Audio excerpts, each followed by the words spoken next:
नमस्कार मित्रांनो, आणखी एक क्राईम स्टोरी घेऊन आलो तुमच्यासाठी। तुम्ही मला एवढा प्रतिसाद देत आहे तर माझं एक काम करा, माझ्या चॅनलला फॉलो नक्की करा, कारण माझे व्हिडिओ बघतात जास्त पण मला फॉलो नाही करत।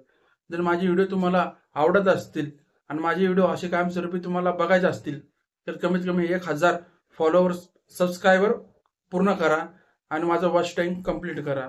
तर आज जी स्टोरी आहे, एका पोरीला ओमकार नावाचा पोरगा वारंवार सतवत होता, तिला लग्नाची मागणी करत होता, लग्नाला नकार दिल्यास आत्महत्या करायची, स्वतः आत्महत्या करायची अशी धमकी देत होता आणि हिला कंटाळून त्या पोरीने पोलीस स्टेशनला जाऊन कंप्लेंट केली। आता पहिल्यापासून सगळी डिटेल सांगतो। आपल्या आंबेगाव बुद्रुक मध्ये एक पीडित मुलगी आहे, तिचं नाव आपण ठेवूया। तिचं नाव नाही सांगितलं मित्रांनो, मी पहिल्यापासून एक काल्पनिक नाव ठेवत आलोय, आज पण एक काल्पनिक नाव ठेवूया।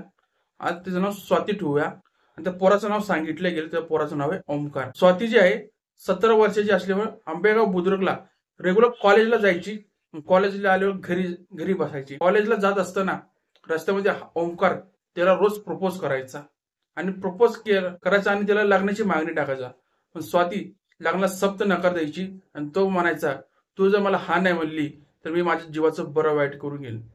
असंच काही महिने होत राहिले, ती इतकी वैतागली, पण तिने आपल्या घरच्याला काय सांगितलं, कारण तो फक्त प्रपोजच करत होता म्हणून तिने काय तेवढं काय लक्ष दिलं नाही त्याच्याकडे। पण ओमकार सारखं प्रपोज करतच होता। असं काही महिने वडल्याच्या नंतर ओमकारने एक दिवस त्याचा रस्ता अडवला आणि तिच्याकडनं तिचा फोन नंबर हा मागितला, पण ती स्वातीचे नंबर द्यायला सक्त नकार दिला आणि तू माझ्या रस्त्यानं सरक। पण काय ओमकार काय रस्त्यातून सरकायला तयार नव्हता। शेवटी तिने नंबर देऊन टाकला आणि विषय तिथंच मिटवायचा असं म्हणून ठरवलं।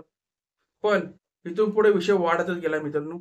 रात्री 12:30 वाजता, 11 वाजता, सकाळी पहाटे तो तिला मेसेज करायचा, तिला अश्लील व्हिडिओ पाठवायचा, अश्लील चॅटिंग करायचा आणि तिला धमकी देखील द्यायचा, तू जर मला हो नाही म्हणली लग्नासाठी तर मी फाशी घेईन। पण तिने काही लक्ष दिलं नाही, पण स्वातीने त्या गोष्टीकडे काही लक्ष दिलं नाही। असे 2 महिने झाल्याच्या नंतर ओमकार जो आहे त्या सगळ्या गोष्टीला चिडला आणि एक दिवशी तिने ती छेड काढली, म्हणजे तिचा हात धरून पिरगाळला आणि ती फक्त तिने सांगितलं की तू जर मला हो नाही म्हणली तर मी आज माझ्या जीवाचं बरं वाईट करून। तेव्हा हे स्वातीला जेव्हा तिचा हातबीत पिरगाळूनसाठी तो हातबीत पिरगाळला आणि त्या संघ घाणेरडं कृत्य करावं लागला, तेव्हा मात्र स्वातीचं टाळकं हरलं। तिने आंबेगाव बुद्रुक पोलीस स्टेशनला जाऊन कंप्लेंट केली आणि त्याच्यावर पॉक्सो हा गुन्हा दाखल केला। तर ओमकार आता जेलमध्ये। ओमकारवर पॉक्सोचा गुन्हा दाखल झाल्यामुळं तो आता कोठडीत टाकले गेलेले। मित्रांनो, असंच तर स्वातीने पहिलेच केलं असतं तर आज तिच्यावर ही वेळ आली नसती। हे जर व्हिडिओ एखादी पोरगी बघत असेल त्यासाठी हाच माझं सांगणं आहे की तिथं जर तुम्हाला एखादं पोरगा प्रपोज करत असेल